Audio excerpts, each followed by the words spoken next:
गणपती बाप्पा मोरया. अंगारकी संकष्टी निमित्त उकडीचे मोदक केलते. तर चला बघूया रेसिपी.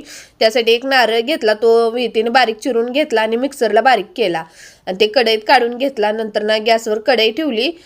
त्यामध्ये कढईमध्ये नारळ, किसलेला नारळ आणि 3 चमचे साखर घातली आणि 2 चमचे तूप घातलं होतं. शूट करायचं राहून गेलं.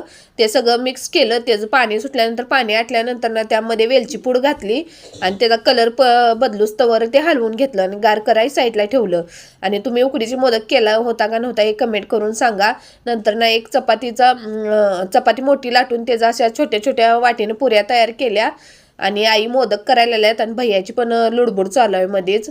आणि मोदक सगळे तयार करून झाल्यानंतर ना गॅसवर पातेलं ठेवलं आणि त्यात पाणी घेतलं आणि जाळीला तेल लावून घेतलं आणि त्यात मोदक सगळे काढून घेतले आणि गॅसवर उकडायला ठेवले.